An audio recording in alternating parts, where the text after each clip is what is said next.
All right. I still insist, Jerry, that we find music for this introduction here. Make it a little bit smoother coming in. Otherwise, Hey, we may sing. We don't want to we sing. will not sing. Tone deafs are another story. That's right, right. But hey, everybody, welcome to episode 3 of Two Dudes Arguing Life, Drinking Beer. Did I say that right? Over beer. Over beer. Yeah. So Close enough. For those of you who have not seen this before, don't understand the concept, we are in fact just two dudes. We've known each other since 1977. Long time ago. Long time.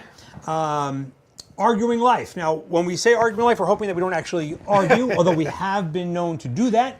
We're going to discuss life. Yes, and I assure you, no wrestling, no physical contact. Nothing like that. Over beer. So over beer, since we met in 1977, while it was certainly not legal then for us, we did drink beer. And that is one consistent piece of our relationship from 77 to today, is we still both really enjoy beer quite a bit. So we'll get into what the beer aspect of this is. So we do pick different topics that are relevant to society today. We have covered AI. Episode 1. That's right. And I just noticed something today. I just want to let you see, Jerry, that if you notice, this dude right here has 5 fingers in front of the beer and apparently no thumb. He's magically holding it. So AI has lots of failures. So much for AI. It's still early. But I saw something today that was really fascinating. They were making a movie completely AI. And really? It was stunning. It was stunning. And our second episode 2, was immigration. And I will admit, while we agreed quite a bit on AI, immigration we did not. And I still have strong feelings about immigration, and we just plain disagree. And I don't know if the purpose here is to change each other's mind as much as to discuss and understand each other, where each one's coming from, find common ground when it exists, and understand maybe why there's differences. And from that, maybe the policymakers can craft a better policy. Hopefully. And we did, of course, make sure that we were drinking Modelo, an immigrant beer, a German beer. A German beer, yeah. We did, just for the fun of it. Yes. Just for the fun of it. Today's topic is another one that is really, it's getting more in the headlines. Yeah, it's more in the headlines than ever. Right. But it has been building and building and building, and this is DOGE. Now, I will admit, Jerry and I have not yet discussed this. I don't really know what his position on DOGE or Elon or his team are.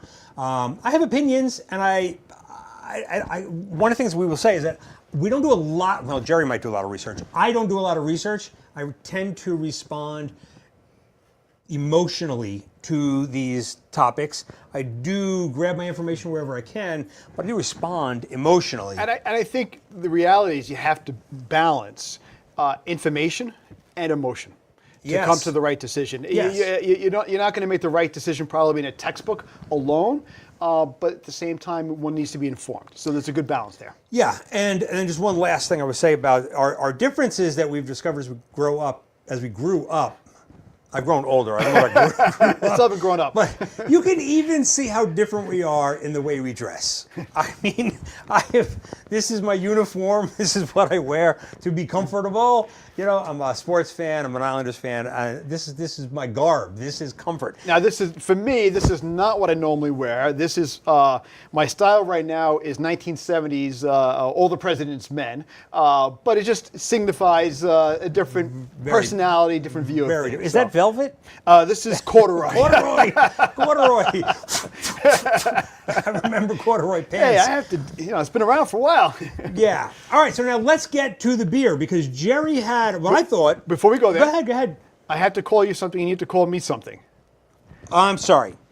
So to be crystal clear, we have defined ourselves as these different. How different can we be? Right. Jerry, my dear friend, is in fact a libertard. And Tim, my dear friend of more than 40 years, is in fact a deplorable. I'm a deplorable. we accept these roles.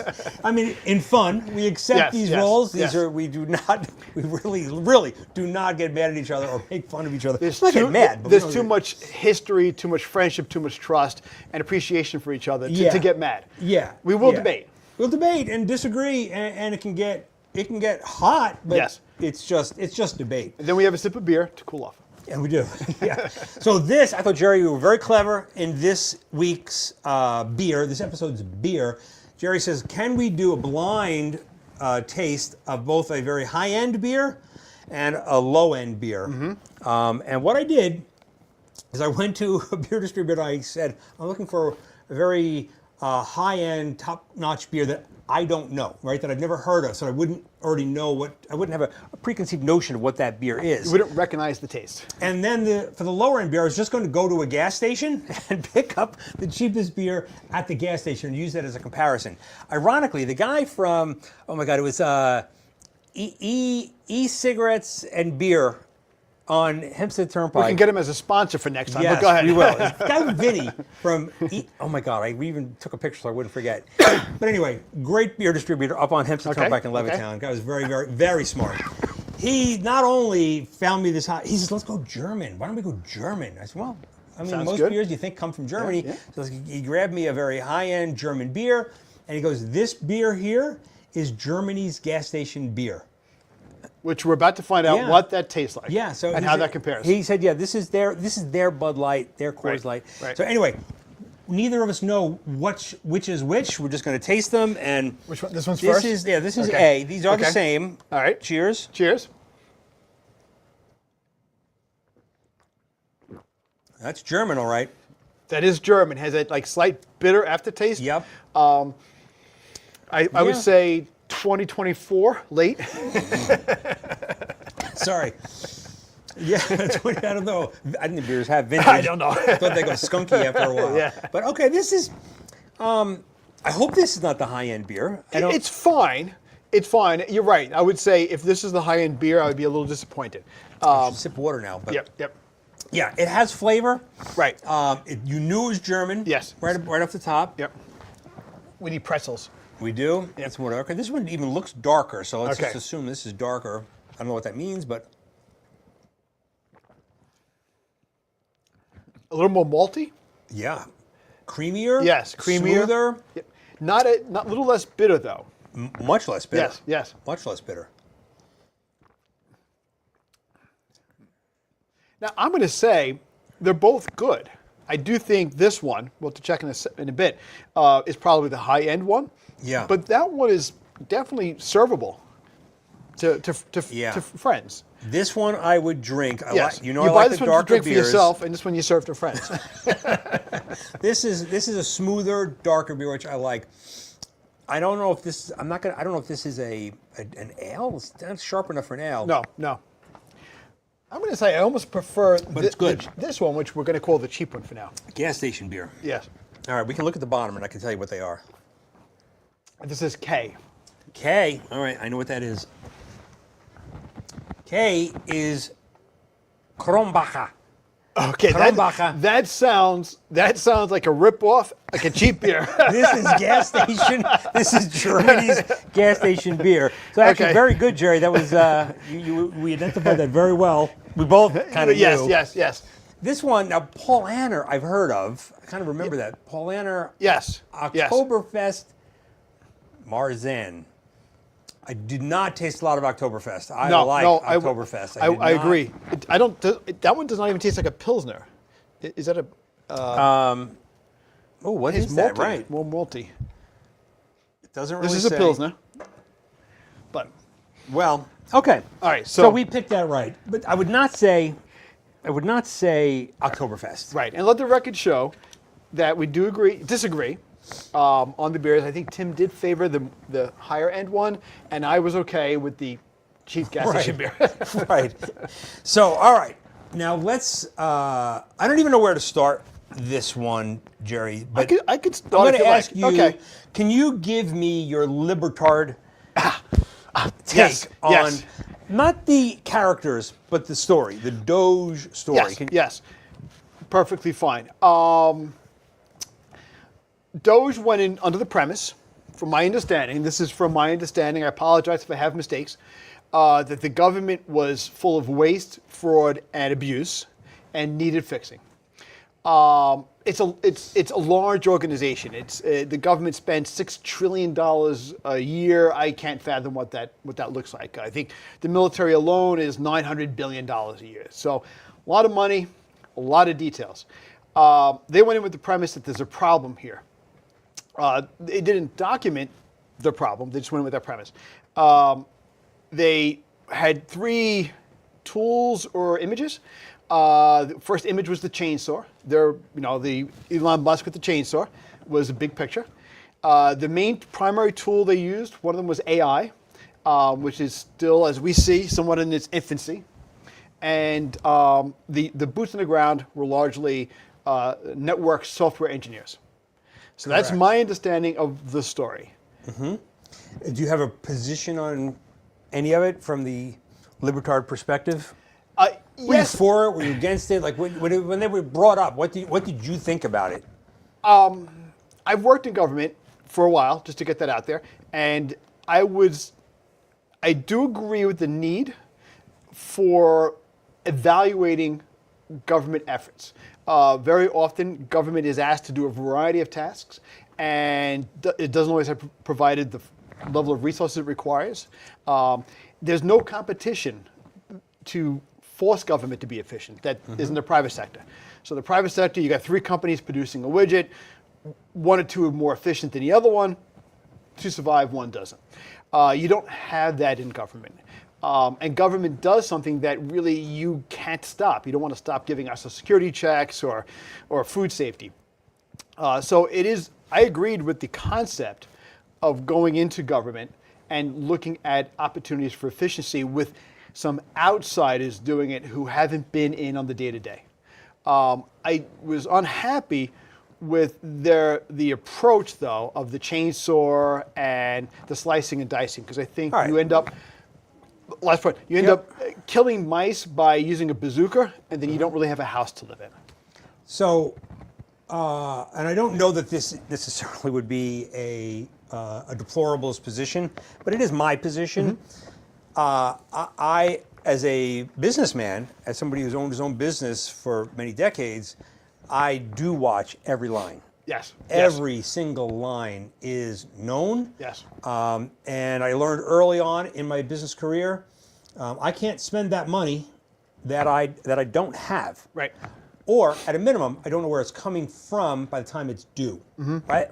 First lesson I learned, and when you make a couple of mistakes, you will not do that again if you want to stay in business.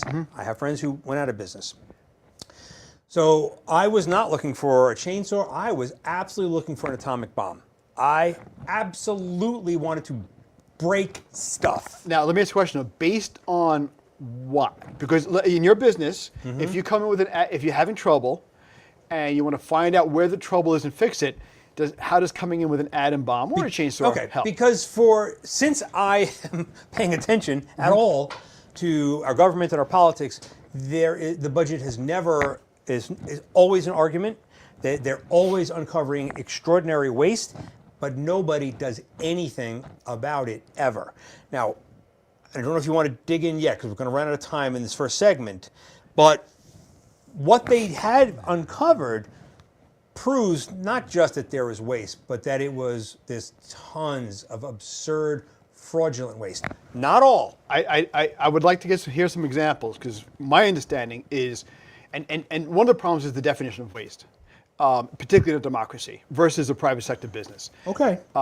But I have not heard tremendous let's examples of waste. Okay, let's just go, because you're going to remember this story. And I'm so glad you said that. It reminded me that you're in government. You used to work for Long Island Railroad. Correct. And I got up on the train platform. Yes. And I watched 2 trucks. Yes. 3 men get out of each truck, bring up their equipment up to the platform to change a light bulb. Yes. And I took pictures. I wish Yes. I'd even thought of this. Yeah, that would be great. We're talking about waste. Yes, I have the yes, picture. Yeah, five guys, six men, people to six change men. a light bulb. 3 out of each truck. Yep. Up there. Now, I will Yes. admit, when I said, Jared, this is crazy. Yes. This is wasteful. This is insane. Yes. You did tell me every single union representing every single one of those men. I took it to the chief engineer, agreeing with you that this seems to be waste, and I got an explanation of why it took 6 people. I'm not saying I agreed with it, and certainly that does appear to be waste. Now you have to have certain safety precautions because you're on a platform with high-speed trains. But does it take 6, not 2? And that certainly is an opportunity for efficiencies. Agree. Yeah. The difference, where we disagree, I think, is to me, to get that, it's a scalpel, not an atomic bomb. Okay. So we do have to take our first break, but I will explain what I learned about the scalpel and why because in reality, they did use a scalpel. They did not use an atomic bomb. They did use a scalpel, and that is why those software engineers, the only way it can be done. The only way it can be done is deciphering with a scalpel. So you are right about that. I disagree the software engineers did it, but we'll talk in the next segment. All right, we will. So we're going to throw it over to Bobby. We're going to take a break. We'll be back in a few minutes.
So yeah, welcome back everybody. And I know this is our 3rd episode. I still laugh at, as we sit here drinking beer, we are looking at commercials for healthy living, healthy lifestyle.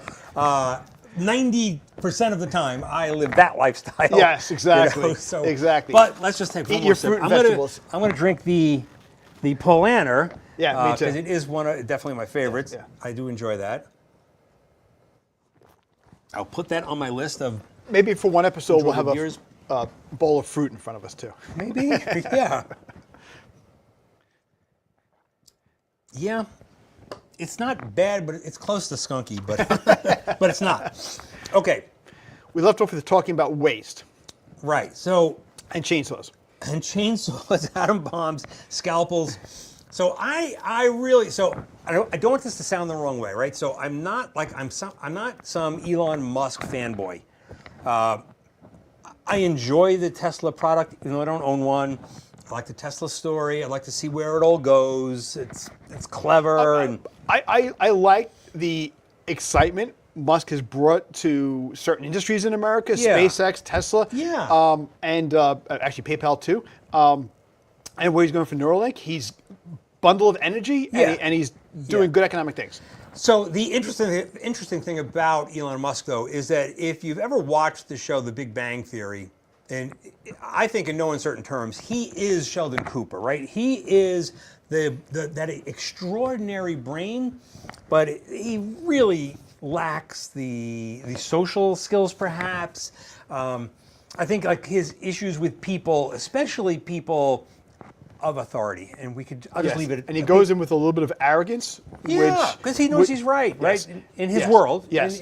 And I'm going to just say, if I could, a story about Elon Musk. So he likes to test things by trying it. And that could work. One of the famous ones is he put up, he didn't think the fuel tanks needed baffles to prevent the fuel from sloshing around. Right. So he took the baffles out and decided to test it by launching the rocket, not just testing it in a laboratory. Yeah. Rocket blew up. And you know what? You're in the private sector. That's your money. That's the way you want to go. Proved it one way or the other. Right. I just don't think it works for government. But go ahead. Okay, so I want to make clear that I enjoy it, but I'm not some fanboy who's just going to agree with everything that happens there. But this is what really bothered me. So he did get these extraordinarily smart computer geek people, for lack of a better word, to go into the systems. And I'm not going to claim I understand how they did it, how they did this. But even today, a judge says to the DOGE team, you can't go into those databases. Which to me, in my head, it's going like, this is our money. Why can't... The reason why. There's a reason. All right, let me just finish this thought. So I am going to read now, because this is the stuff that I really had to kind of prove in my own head. I had to go look it up. So let's just start with USAID, right? So are there parts of USAID that are good? Yes. Yes. Yes. What percentage do you think was good? See, well, I'm going to pause on that. All right, let me continue. No. I have to get through this. Okay. All right, so they asked for evidence that the purpose of this particular project, and we need evidence. Can you show us that the money you were given went to this cause? How many of them were able to do that? 12% were able to show some level of evidence that the money that they were given was used and received by the people it was supposed to be received by. 88% had zero evidence, none. So to me, automatically, 88% of that is questionable. I would have to know more about how that test was devised and what success is. I'm not saying that every dollar spent in USAID is correct, but even Bill Gates has said probably 100 million people, millions of people have probably died because we were supporting people who were in need in other countries. Okay. It was soft diplomacy that was adding a lot I have to interrupt the taking libertard an atom bomb here. to it, taking a scalpel to it is fine. So first of all, the ones that were able to absolutely show evidence, like this is working, what we are doing is working. All they did was move them to another department and say, please continue. We love your work, please continue. And I'll get to it, because half of the stuff, most of the stuff that we're going to talk about today makes no difference anyway. We'll get to that. But here's what the problem was. I disagree with that. It makes difference to people, but go ahead. To people? Yes. Not to government. All right, so the CIA, turns out, the CIA is funneling funds through NGOs, non-government organizations, into USAID, and the NGOs, the way I describe it, these are my own words, those NGOs to me are like the mafia-owned oil import companies. Hold on, let me finish. The mafia entertainment bars and all that. We say crime, not mafia. Go ahead. Crime. It's a way that you can put money in and funnel it in virtually any way you want. Now, how did they do it? One NGO got the big money, and they sent it to 20 other NGOs, who sent it to 20 other NGOs, who sent it to 20 other NGOs, until it finally reached somewhere at the bottom. Some of them are in the 12%. Some of them actually, even though it went through this crazy maze to get there, eventually did go to people, and those are saved. The rest were not. Now, do you have more information on how this test was done? Okay. Now, first of all, secondly, I think it's critical to remember that without knowing the test, and I'm concerned about the anecdotal information about the CIA being involved in a few. Yep. But it's Congress that sets the priorities. We will get to that. And not the president. They just execute it. We will get to that, because I'm not disagreeing with you. So the NGOs, in my opinion, at a minimum, unscrupulous, the majority of them. And I'm only talking about... I'm concerned that's anecdotal. Let me finish. Deplorable has facts. Go ahead. I have the floor. And in my opinion, some of these cases, it's outright illegal what has happened with our money. So what they did is Elon's software engineers had to go into these databases, and this is why humans would have taken 100 years for the humans to follow the dollars through this extraordinary maze. They had, and this is what I looked up. It was 50 networked computers, 50 of the top powered network computers to figure out this maze, which in many cases many consider it deliberate, so that a human could never have figured this out. So, first question. Yeah. Many questions. First question. The premise that just because the CIA was involved, it was bad, Yes. doesn't necessarily hold true. No, I didn't. Did you hear me say it was bad? Well, you implied that Because we know what the CIA does. The CIA we know has that done- they're going out there to try to overthrow other the governments. We know CIA what they does do. have a history of doing things like Yeah. that, absolutely. But it also is our intelligence gathering And they have entity. their money. Yes. They are given money. Yes. Now they want more. I'm not surprised. But DOGE is more than just the USID. Oh, absolutely. So, it's way bigger. Yes. Okay, so some of the other things that were uncovered, again, I just want to reiterate, it could be assumed, a deplorable might assume it, that some of this was done on purpose, consciously, so that no human could figure it out. And if it wasn't for these very, very smart men with very big computers, it may never have been figured out. But in business, if you write a check to somebody, you have to write what it was for. It has to be on the check or in the field where you wrote it, and it wasn't. The majority of these checks are getting written. So you've pulled some anecdotal information in. I've read that DOGE, and let's go back to the broader Yeah. DOGE, has not succeeded. The Wall Street Journal indicated it was a failure. Of course the Wall Street Journal would. So would the New York Times. So would Newsday. Okay. So would CNN, MSNBC. Absolute the failure. roll of receipts do not add up to the claims. The original claim expectation was $2 trillion. That was lowered to $1 trillion.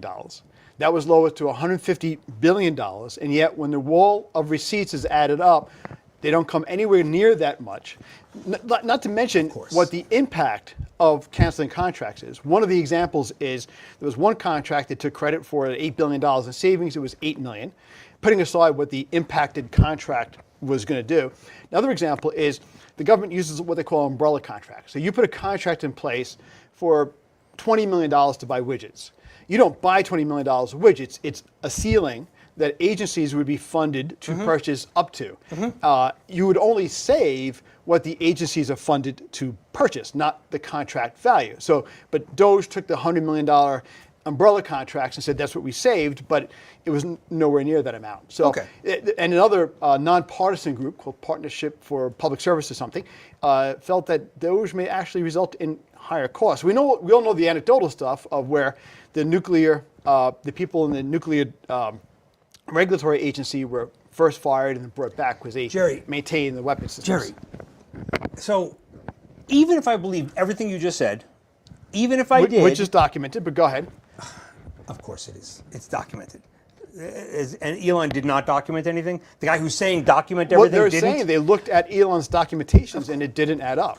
Of course. I believe that is exactly what they believe. I believe that they believe that. Right. What you're saying, though, is that all of this is nonsense and that Go ahead. the majority of this is nonsense and that our government is working perfectly fine with trillions and trillions of dollars of debt increasing every single hour. So there's but the debt is one issue. The debt is the gap between revenue and expenses, and that is a big problem. And I agree with Musk that should be addressed. We spend $900 billion a year on debt service. Yes. That's a big credit card. Now, mind you, Musk does not say it should be. He goes, it must be. Absolutely. If it's not done, we may say goodbye to our federal government. It's one thing to run a deficit like that in time of war or a time of extreme emergency, but we're not in that right now. But Trump's, and this is their breakup, is the big, beautiful budget would actually increase that deficit, not decrease. No matter how you slice and Yeah, dice it, Jerry, it is. listen. Every analysis says it's going to increase that deficit. But let's go back to the expense side, because that's that's the gap between revenue and expenses. Yep. On the expense side,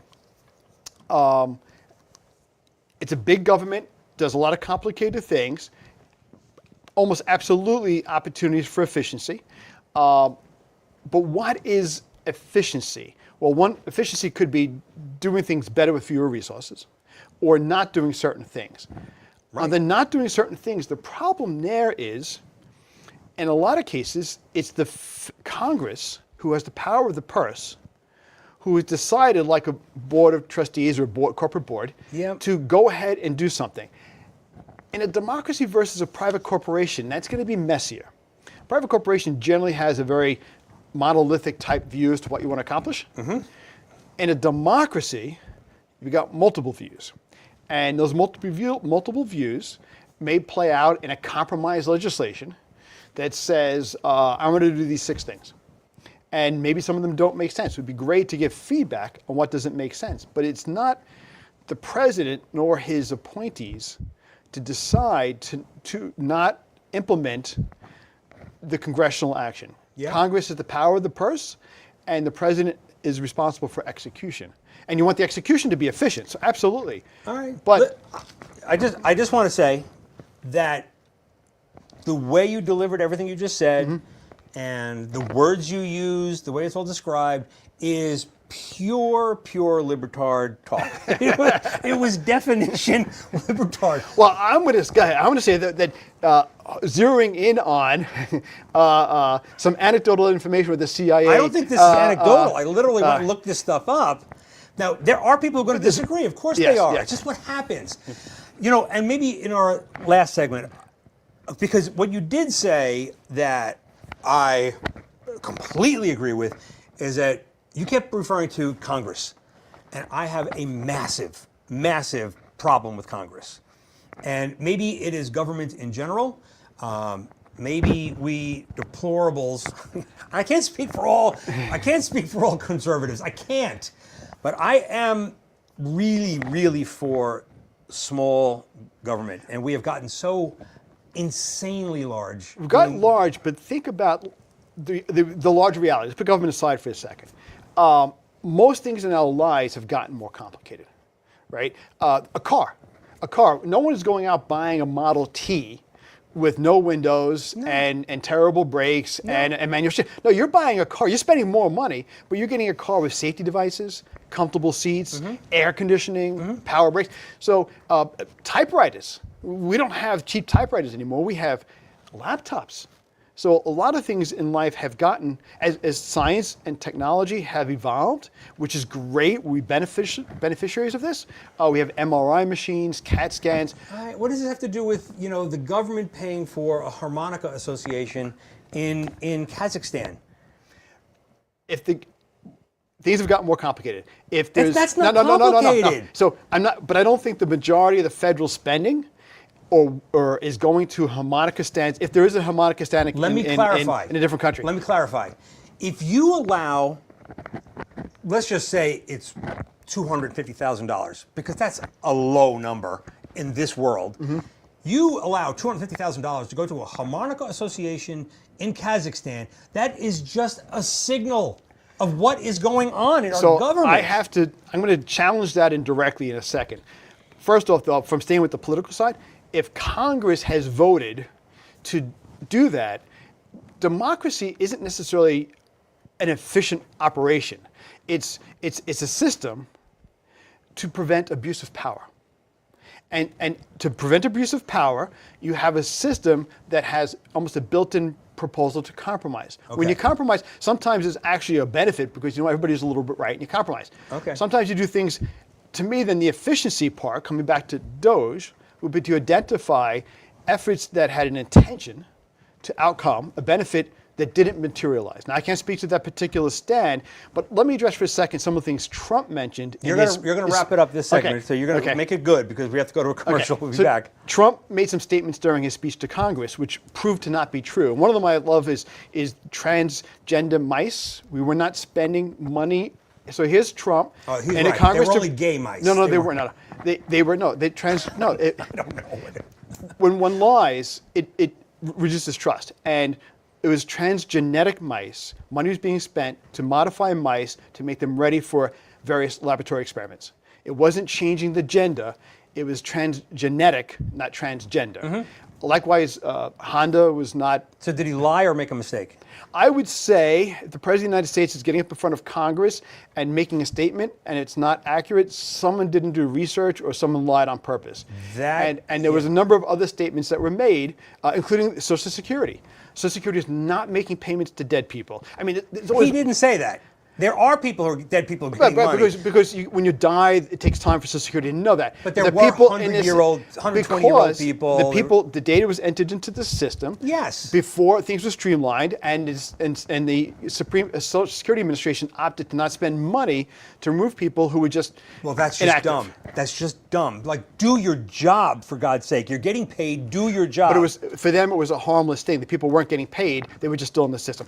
Fair enough. You can say that. And that's not, we're going to wrap up in a minute, but that's an opportunity, I do think, for improved automation and efficiency, and how to adapt technology to government is something DOGE could have done. Maybe. But if you do notice, I just want to say that, like most, I wouldn't say libertarians, I'm just say most liberals, you'd rather say he lied than made a mistake, as opposed to the entire Biden administration, where it's just flub after flub after flub. Oh, let's not go there. But I No, but what I'm just saying is that, like, your instinct as a liberal is to do that. Trump made a speech with numerous false statements in it, and there were false statements made to support his agenda. Jerry, I have to pull the curtain down. Bobby, we're going to go to our break. We will come back. We are coming back. We're coming back. We have to take a break here and go to our commercial break. Bobby, send it off, please.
So we put the boxing gloves down, and we're just going to keep talking normally here. We'll take one more sip of our beer. Yeah, let's do that. And because I want to say that the boxing gloves can be fun, but really to understand each other, yelling and boxing doesn't help. And we really want to understand where each person's coming from. 100%. So this, again, just a comparison to the first commercial there for BIA, Botanicals, Energy, and Adaptogens. I know I put up a post recently about energy drinks and how unhealthy energy drinks are. The one you just saw is all natural caffeine. It's actually good for you. This, while delicious, not good for you. Do this in moderation. Last sip of the gas station beer. Followed by the quality beer. Maybe one more later. All right, so Jerry, I don't even remember where we just We were left talking off. about lies and trust. I don't even want to go there, right? Because I don't want to. yeah, I don't want to yeah. go there. That's not this topic. This topic is Doge. I really want to get back to Doge. Yeah. The last thing I did not get to say to finish to you. I did talk about the the required fields and that wasn't there. And to me, again, as a businessman, this disturbs me. It does disturb me, and I hope it should disturb everybody.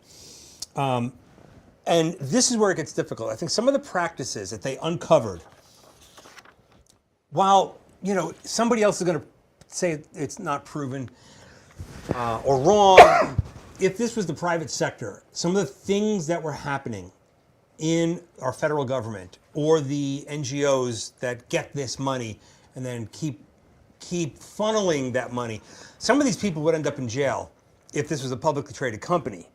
So I am very, very disturbed by that. And let me just finish this one thought. Okay. If it's your money, you figure it out. But it's not. It's my money. It's our money. And it bothers me that people have such wasteful approaches to our money. I know that we're not going to vote on harmonica associations in Kazakhstan. I know we're not going to vote on that. But the way our budget system works and the way we build these things is wrong. So I am 100% for Doge, even if it's an atom bomb and blows good stuff up, rebuild it. If we made and I think they did make a mistake I think that's it. a very, very big difference, because in the private sector, where people are not relying upon you to provide security as outlined in the Constitution. Yeah, but Jerry, as outlined in the Constitution in the preamble, in the private sector, you can close the McDonald's store. Yeah. You can close the supermarket and the department store. Local people may be impacted, but government doesn't have, in many cases, not all, in many cases, that luxury. Or government is trying to promote change. So to go into a situation, to me, with an atom bomb or a chainsaw, and destroy the FDA or the CDC. I didn't say that. Or NOAA. He's taken the chainsaw to NOAA, National Oceanic Administration. But if I told you that the FDA is corrupt, it's a very general statement. You'd have to give me specifics. Now, I'll go back to the longer road. There may be opportunities to improve efficiency. A lot of times, the problems are built into work rule requirements, union requirements, safety regulations, and those should be evaluated and streamlined and improved while protecting customer safety. If they should, why hasn't it been done in 100 years? Yeah, and that's where I do think Doge could have been successful exposing things like that, but coming in and just say blowing up, and let's say in the case of the railroad, if they did that, cut out whole departments. And cut out whole people without understanding the roles that they're performing and the benefits and the need. Everybody's going to defend their position. Everybody's going to defend their job. Everybody's going to say, I'm important. But there's a way to have an outside person, an outside entity that's trustworthy, that can analyze it and then provide. And did Doge not do that? Are they not trustworthy? No, honestly, that's a question. Oh, that's a question. Come on, they have no interest. No? They have no self-interest. Yes, they do. So Musk. Of course they do. Musk. From the libertard's perspective. From the deplorable just wants to have the strong man come in and think that we can run government like a business and shouldn't it be? And no, government is not a business. It runs very differently. Well, apparently it doesn't run. In my opinion, it doesn't run. Most government entities are not running for a profit-oriented motive. So what is the profit-oriented motive, let's say, the police department? How many police do you need out there? If you were running a business, you could calculate the resource requirements for the output and come up to an optimal level. It's much harder in government to do that. No, I'm going to figuratively disagree with you. Right? The police department does not make a profit. That's right. Nobody gets paid outside of their funds. But a quality police department who does their job raises the value of every single home because it's a secure community. But it's harder to determine whether or not you need a detective bureau. No, but you can know if what the murder rate is.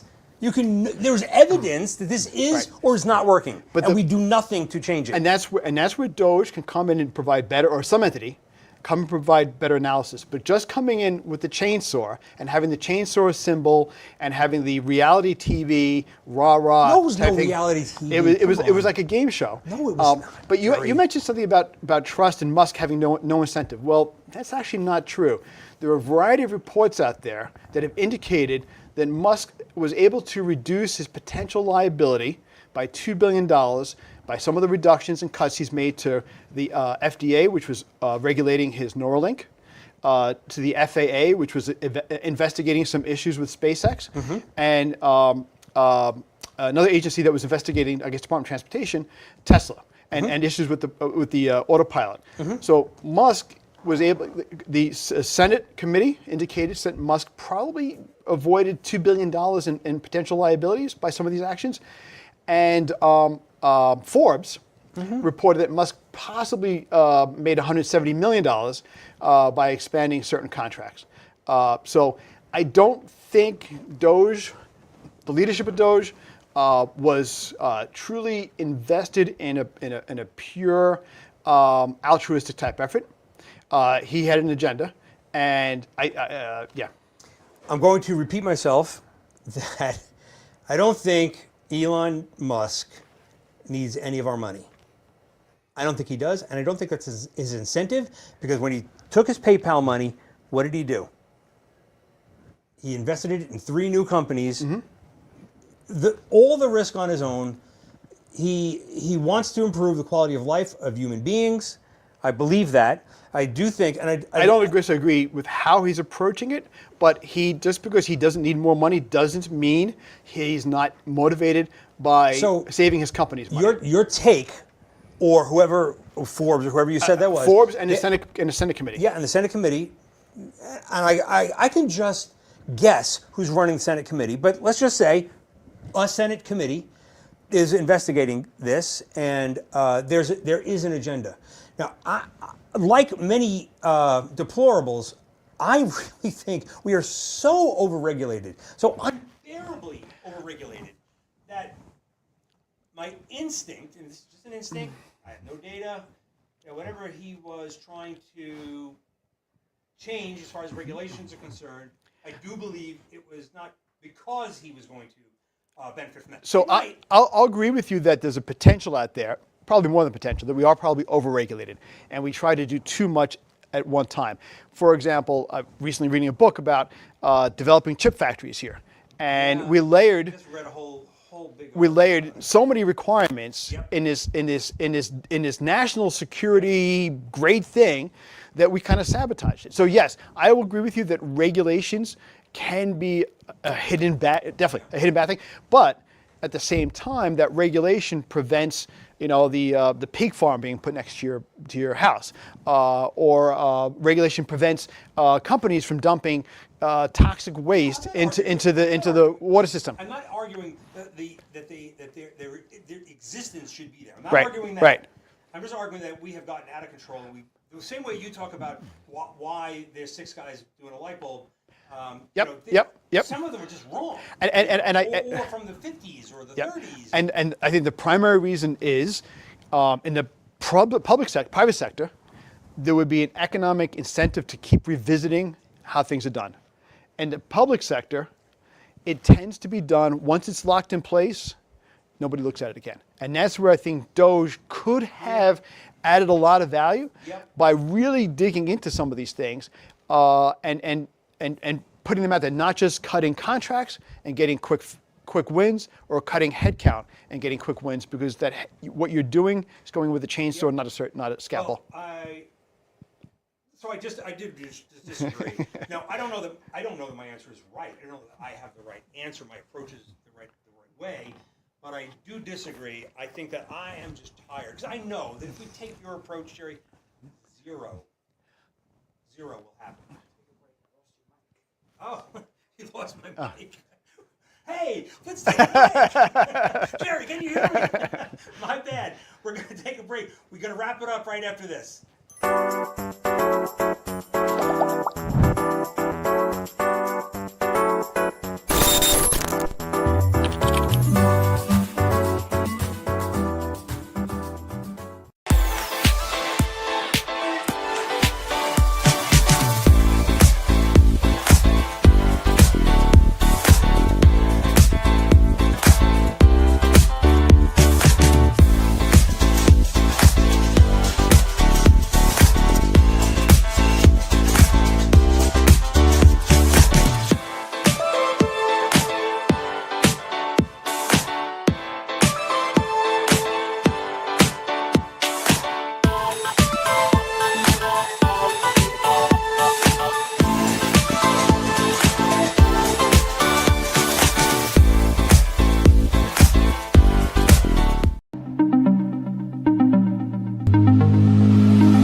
Actually, just to be fully transparent, the Deplorables mic went out because the libtard somehow manipulated the mic from a distance, and there's a conspiracy theory. I believe it. All right, we do have to wrap it up now, Jared, but let's just take our favorite beer, whichever one is All right, I'm going to go for the gasoline cheap stuff. All right, here we go. high octane. And the shake about I do the shakes and I do the greens every single day. Even when I am going out for lunch or I will have that shake in the morning. Boom, just to get everything in. We agree on this. We both have lost weight over the years, and eating well, eating healthy, exercising is so important to a long, fruitful life. Yep. And weight, obesity and weight is not in and of itself the problem. It's being unhealthy. Yes. Weight is a byproduct of Yes. Yes.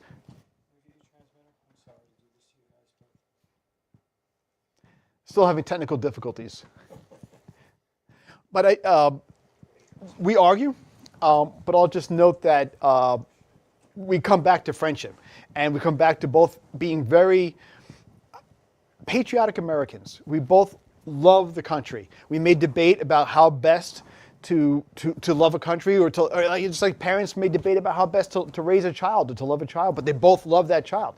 And that debate is probably healthy because each side does then see and learn from the other. If we only talk to our group, we're not learning anything. Oh, I agree. Yeah. Yeah, and I find that when we because I have stopped watching a TV channel, or because I just like I'll never escape this bubble, and I know that most people don't, and I have actually lost friends because they just can't look outside of that bubble.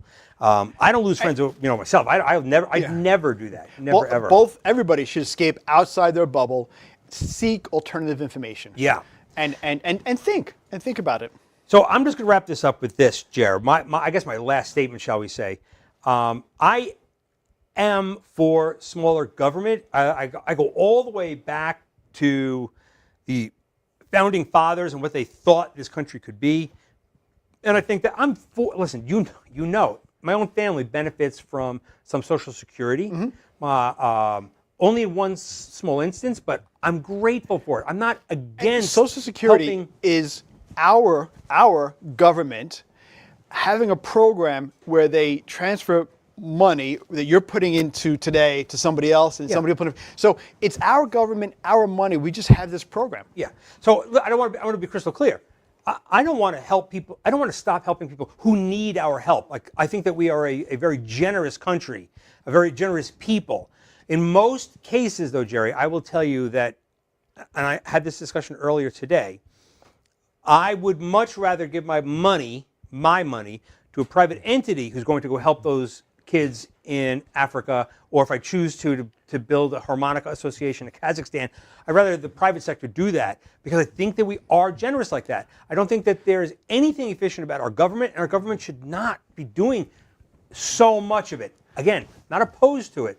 I had the privilege of not meeting, but I recorded George W. Bush. Yes. And he took a lot of heat. And I hope I'm going to say this the right way because I don't remember. He took a lot of heat because he had sent an extraordinary amount of money and energy to the orphans in Africa. Right. After AIDS, I believe, right? I think it was a response to all AIDS. these parents had passed. Yes. And he said, listen, I took a lot of heat. But he explained that despite the pressure, why he had to do it. Right. It's because basically, if we did not take care of these kids, they'd become the next terrorists. Yes. So I'm not opposed to this, but I think that our government has gotten so bloated and so large. And my last statement is this, because I want to refer to Congress. I do believe that these things that DOGE has uncovered, and these NGOs, and this money laundering, I do believe that. And I think that the reason that nobody wants to do anything about it is because they're all in on it. So I'm going to say, I do believe that. I want to wrap it up. I'm going to say that is not, that maybe if it is, I'll grant you it's there, and I don't know for certain, but let's say it is, it's not $150 billion, it's not $1 trillion. It's not the reason why we have a deficit. Oh, I disagree. I just disagree. Disagree. I do think we both agree that government should be more efficient, and I agree with... Would you say smaller? I don't know. I do agree that government and private sector need to balance out, but there are certain things that government will do better. Government does better with basic science research that isn't necessarily going to be profitable right away, but it's If you're referring profitable to down the road. FDA, I'm going to tell you you're not accurate. No, and besides the FDA, there's other areas that government does. In fact, The FDA, military in fact, poisons us. military does a lot of science. Military invested in developed the internet. I wouldn't argue that. I would not so a argue lot of that. the basic research on. I want our government protecting us. I want a very substantial military. Yeah. I agree with all that. But at the end of the day, democracies are not going to be efficient because we have 500, 600 people in Congress who may have different views and have to come and vote on a funding package. And maybe a slight inefficient country government is the price of a strong democracy. That said, I do believe that we should not give up efforts to streamline it and make it more efficient and effective. All right. Wrap it up. I think that's pretty much the wrap up. We both love the country. Mm-hmm. We both want an effective and efficient government. Mm-hmm. Although Tim felt that the DOGE approach was appropriate, I very much don't. I'm afraid that we may have hurt an ability to truly root out problems in government, and because of all the backlash to the way DOGE approached it. But I think we both are concerned about the level of spending versus revenue, and that because we cannot continue to operate in a deficit environment. The way we are. We're Yes. paying so much in interest. Yes. It's like any other loan Yes. a person takes. You Yes. just can't afford to do it. Yes. And my last statement, right? So I do believe that DOGE has uncovered some terrible, terrible things that are going on in our government spending. I do want them to expose it, which I think that they have. Of course, I do believe that for some reason, others are going to disagree. And I'm not saying even libertarians, because I think that there's so much interest and money being spread around that I think all parties are not going to do anything. I would love to see money get out of politics, first off. So Yeah. there is too much money going around. Yeah. And I'm going to leave up by saying that the deplorables, I think, are focusing on some esoteric, some specific bad, maybe examples, and it doesn't explain some of the contracts that were inflated when they said they saved money. So anyway, I just disagree. I outright disagree. But we remain friends. We're still friends. We're just two dudes arguing life over beer. Episode 4, we don't even know what the topic is, but we will get back to you real soon. We're going to wrap it up here. Bobby, no more breaks. We're done. Thank you, everybody. Have a great, great night. Have a great night, everybody. Thank you for joining us. Music. Tuning in.